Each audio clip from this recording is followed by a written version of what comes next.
Welcome to Marketers Unleashed, the podcast where marketers break free from the noise and dive deep into the raw truths of the marketing world. We're here to go beyond best practices and uncover the bold ideas, untold stories, and hard lessons that shape real marketing success. From dissecting daring campaigns to confronting the challenges keeping us awake at night, we're unleashing honest, unfiltered conversations to inspire, educate, and challenge you to think differently. Get ready to conquer the untamed side of marketing.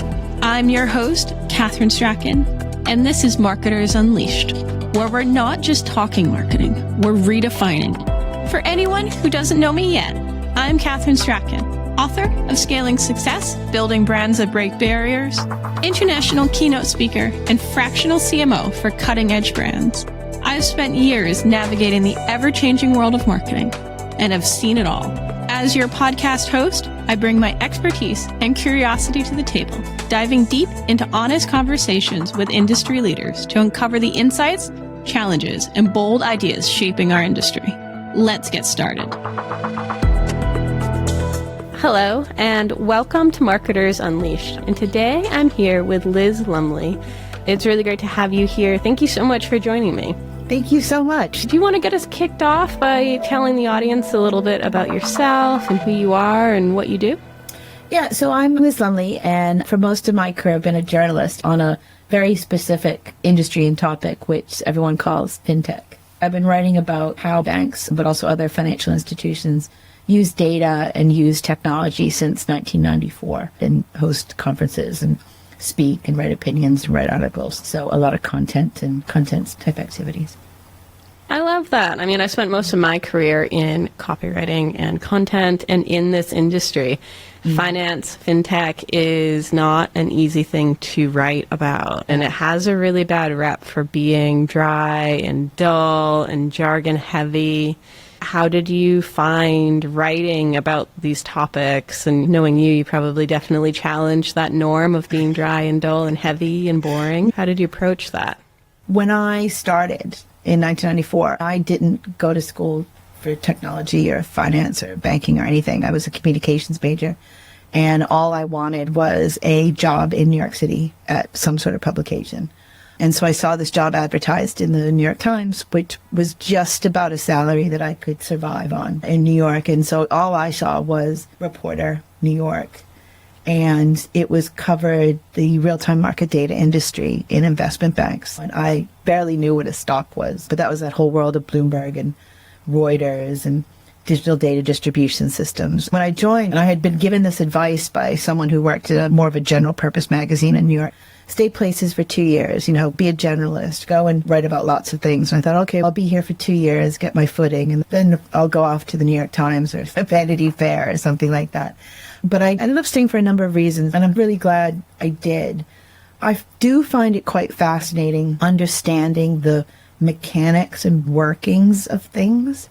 And when you talk about fintech, what you're really talking about is all the little pipes and nodes and data and highways that underpinned how money is moved around the world, how money is managed, how money is invested. And in a strange way, I find those people fascinating. So I do think it's an interesting world to see. You often get a few people outside of this world when I say what I write about. They think that I write about like the Wolf of Wall Street type people and people that drive around in Porsches and everything. Those aren't really the banker type people I come in contact with. My banker people are the plumbers of the industry. They shop at Marks and Spencer. It's those types of roles. So I quite liked it. And I had this kind of revelation when I turned 40. My husband threw me a party at this pub. We had all her friends there. And I ended up at the end of the party drinking champagne from the bottle, crying, sitting on the floor of the pub with my husband standing over me saying, but you wanted this party, right? And I was thinking, oh my God, I haven't done everything I wanted to do. I had a 7-year-old. I hadn't written this book, whatever. And my 50th birthday was much easier. And I look back at my career, and I always wanted to be a journalist, and I became one. I always wanted to travel all over the world, and I have. This job has allowed me to live in another country, meet other people, travel all over the world, some places just as a tourist wouldn't be able to afford. So you looking at your life that way, I was like, oh, this has been a really interesting industry to be in. I think if you're going to go into something like journalism, I understand the traditional push to be a generalist. There aren't many people in the world that can write about the ISO 20022 global migration for cross-border payments. Okay, I could probably count them on one hand, and I'm one of them. And if, by the way, the largest audience for a podcast we did, The Banker, was on ISO 20022. Knowing a world really well makes you valuable. There are lots of publications, there are lots of companies, there are lots of content opportunities. So I think there's something to be said with, I haven't spent 30 years at one publication, but I've spent 30 years in this industry. And I know all the players, and I know it really well, and I know the quirks, and I know the trends, and I know how different players feel about things. And I think as a content creator, even broader than just being a journalist, I think that's a valuable place to be. Well, that's the value of niching. So even if you're not a content writer, that's the value of niching. The narrower the focus, the deeper the cut. That's true across all businesses. Going back to that moment in the pub when you were sitting on the floor, because I feel that way sometimes. I'm worried about running out of time and spending all my 20s traveling rather than driving a big, powerful career. What do you do with that feeling? What do you do after crying on the floor, drinking champagne in a pub? What did you do so that when you turn 50, you didn't feel like that again? How did you overcome that? One was just an attitude change. Thinking, look at my life. I have a house, I love my husband, I have a beautiful son, I've traveled around, look at it that way as well. Like a lot of people don't achieve things like that. I think wealth and success is more than just having a giant bank account. And also I spoke at South by Southwest in Texas. I wrote a novel. I ended up leaving journalism for a little bit and ran Startup Bootcamp in London, the Fintech program, when it ran in 2015. Which was both the worst and best experience I've ever had working. I think I learned a lot, even though it wasn't that great of an experience. But so I just what was so terrible about it? I think there's a different culture in the startup world that I just didn't gel with. It does come down the line of the only measure of success is money. I'm looking at the program now with all the cohorts, and one of the startups that I really fought to be in the program that other people fought me on, they're one of the most successful and still running today, while there are other people that I clashed with in the program wanted to get in, and they basically went bankrupt. What was it about them that you saw? I liked the team a lot, and you know what? And I hate to say it, they were all young men, damn it. But I liked their attitude. I liked that they were just starting out. They wanted to learn a lot. I thought they had a good idea for a product. It made sense what they wanted to do. They had a background in what they wanted to do. I liked the team. I was like, I can see a niche for this product. They're very clear about who it's aimed at. And I just liked their attitude. They didn't come into the program like, we want to be billionaires. They came into the program like, we want to offer these types of services to this market, and we want to grow the business. And they're still around today. I mean, you touched on it a little bit, but culture, I think, is quite an important thing in determining success. And you've seen, as a journalist, will have spoken to probably pretty much everybody in finance and fintech at some point. So, I mean, what's like the thing that makes somebody or company stand out? Like, what is good culture for innovation and growth? This is really common to say, and I think hard to let it happen, which is understanding that failure is a part of the learning process. I think that's very hard in practice when something goes wrong. I don't think larger corporations are set up that way, to have a failure happen and then not have something happen to the team. You see it with like sports teams. If a sports team has a bad year, the coach and the manager is definitely going to leave. And I think to have better innovation, you have to embrace that failure as a learning experience. I mean, you can't get everything right the first time out the gate. You can't, the first time a kid learns how to walk, they fall over. And they have to fall over in order to learn how to walk. But I think social media creates a world where we only see the polished wins and we only see success. So we think that failure is something to be ashamed of, that getting your ideas knocked back is something to be ashamed of, that having a campaign not work is something to be ashamed of, and there's no acceptance of innovating, of trying something new and taking a risk and seeing if it works or not. And I think it's even more true in corporate world. Corporations are even less likely to take risks than startups. How do you do that in corporate? Have you brought new ideas? If I knew the answer to that. It's hard. There are two sides to this. One is accepting for yourself personally when you've been involved in a failure and understanding. Like, I think emotionally myself right now, I'm in that place that when I've been involved with something that didn't work out, I think, what can I learn from that? Where I would have like completely fallen apart when I was in my 20s. But then you're also looking at how that culture works in an organization or in a team, right? And so there are a lot of managers that are basically just trying to protect their pension and save their skins. And if they can throw someone under the bus to blame for that failure, they will. Failure would not be tolerated. And I think if that structure is set up that way, which a lot of organizations are, then no one's ever going to learn. Everyone's just going to be afraid to take that risk, to take any risks at all. We're recording this the week that HSBC closed Zing, which is all anyone can talk about right at the moment. They tried something and failed. There may be a lot of reasons for that, but I don't think the fact that they tried it should be something necessarily to criticize HSBC over. Maybe look at the reasons why it failed and why they closed it down rather than them trying. Because I've seen a few commentaries on LinkedIn. Why did they even try to attempt this at all when Revolut and Wise exist? Maybe they can learn from this. Maybe they'll pivot and do something else. They're a big organization. They'll survive. Have you found yourself in that situation where, like, you know, the company or the team around you was not super willing to try something new or be creative? Probably more in small things, because I've been involved in not only journalism, but also that kind of side thing about creating content. I was brought into Finextra, which is a newswire, but I wasn't brought in to do the news every day. I was brought in to do all the other stuff they were starting to build up. So the videos and the events, and they were called webcasts back in the day before they became podcasts. I wanted to try everything. So we did Twitter Q&As, and there was a trend for about 3 weeks about doing live hangouts from events that I really wanted to try. And I got really shut down with like, no, don't try this. We're going to look stupid. And I'm like, we already do videos. Why don't we try to do a live thing?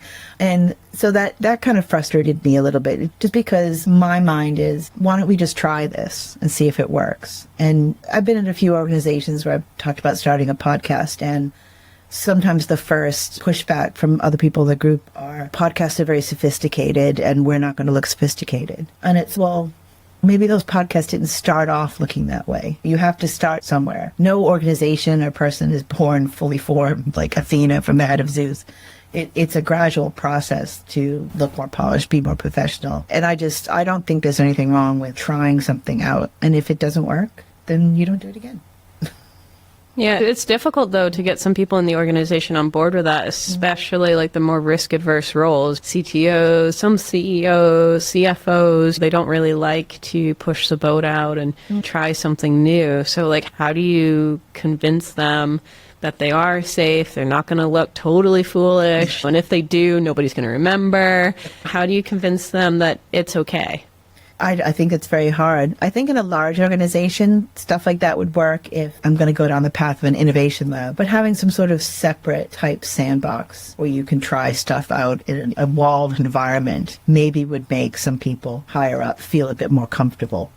It's the way startup development works. At a large bank, even large banks don't roll out new products to all of their millions and millions of customers. Stuff gets sent out in stages. So allowing projects to be small and maybe protected a bit might be a strategy that works. I don't know if it works. It's difficult because you need to experiment. You need to try new things, or you do get left behind. So it's probably one of the reasons why most corporations are behind in their marketing. If you look at a big bank, They don't do as savvy of marketing as the smaller startups who have more room for play and innovation and growth. You know, they kind of rest on their laurels a bit. They rest on their brand name, and they hope that brand name is going to be enough to carry them forward. But I mean, from my experience, and I think especially in fintech as well, there's so many new players on the field. Like if you rest on your laurels, you're going to get left behind.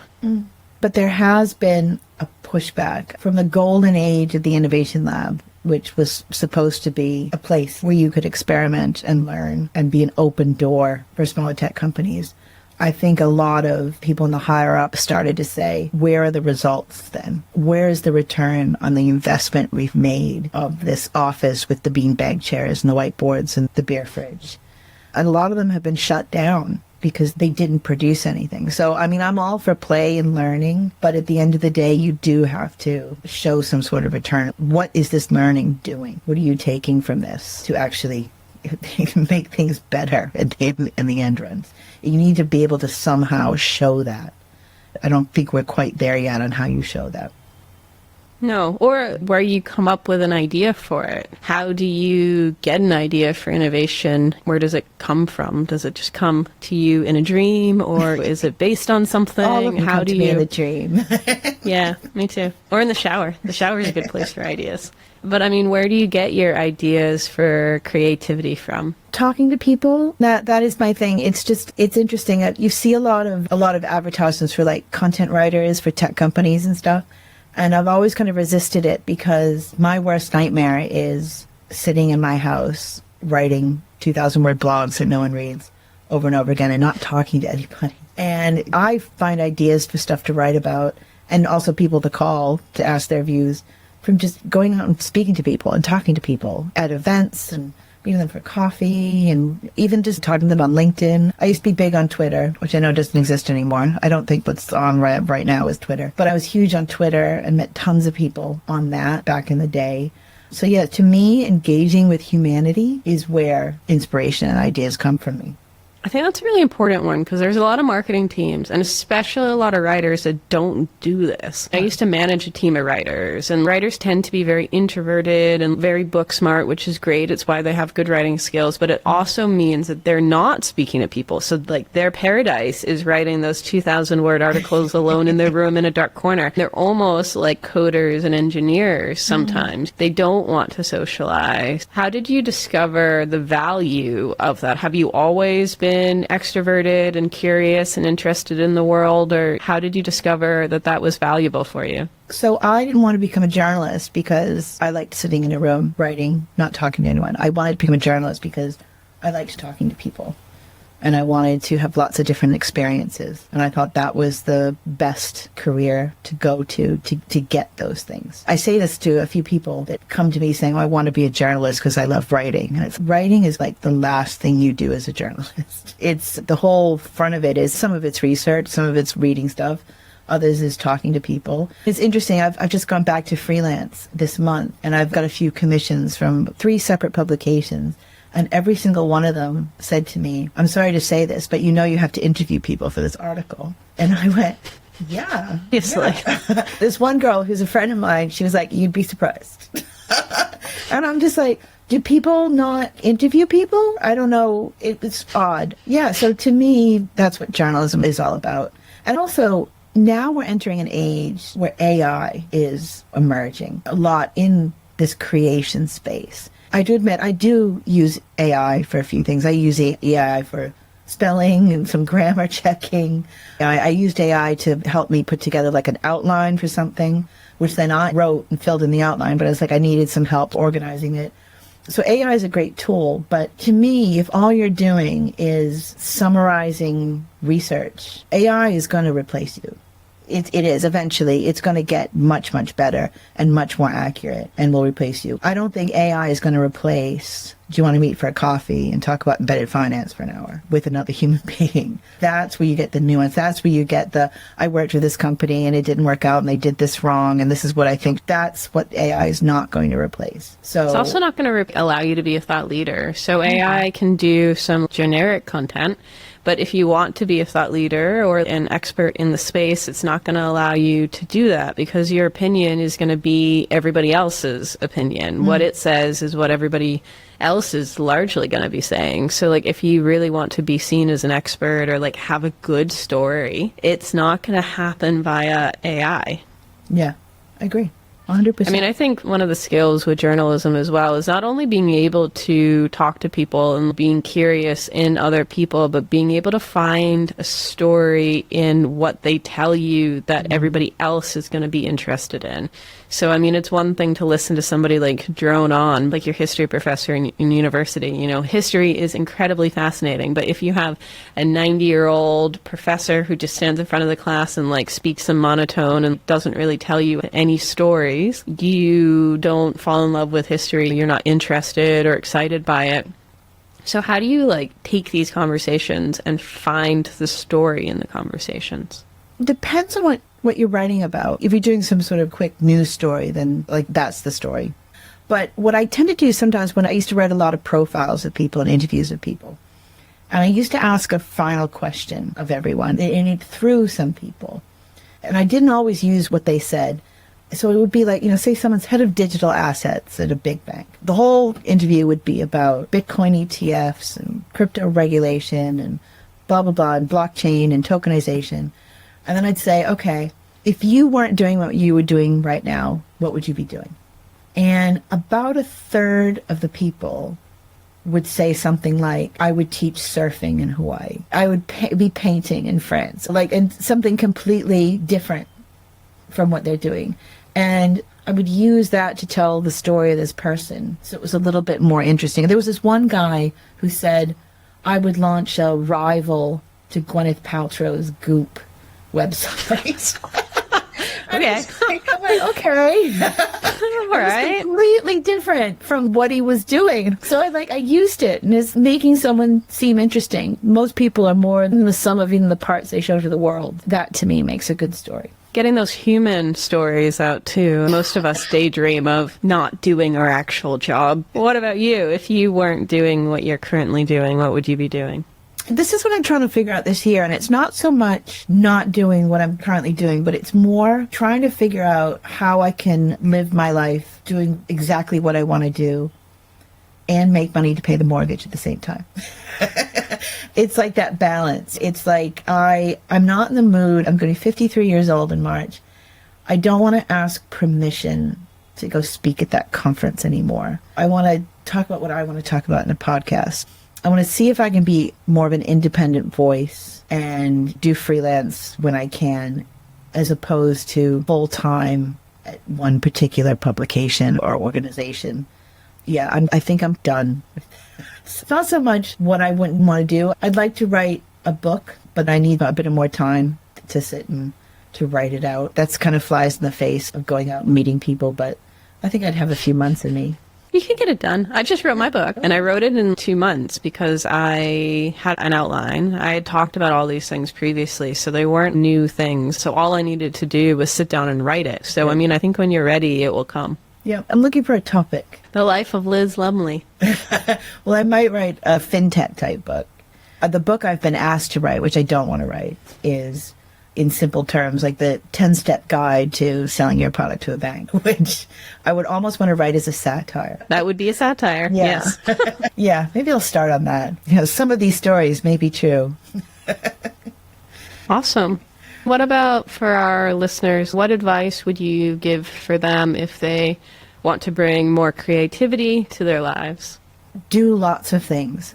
There was a girl I knew once, I should say woman, I'm very bad, I call everyone girls and boys, but she worked at a big bank, and she said whenever she liked to hire someone, she liked to know that they did something else, like they had other interests, like baking, or, you know, they made blank. And it's about being like a whole human being.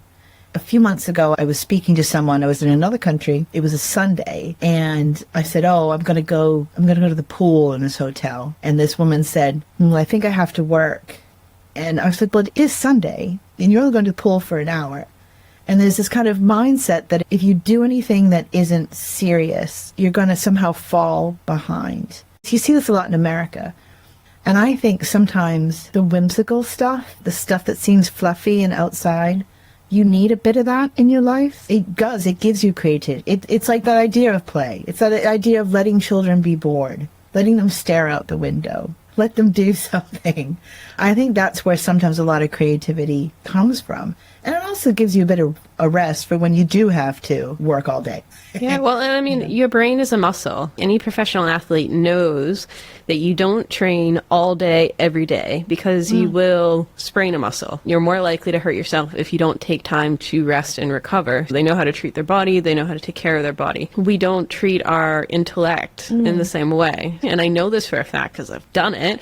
By working 70, 80, 90 hours a week, you burn out and you don't have any time to decompress. You don't have any time to find new ideas. It's those moments when you're swimming laps in the pool or when you're taking a shower, or when you're doing something not related to work, your best ideas happen. Some of my worst ideas have happened when I have not taken that time, when I have not decompressed, when I haven't had alone time to go travel or spend time thinking and reflecting. Because if you don't do that, then you're just constantly under pressure. You can't operate like that. No, I agree.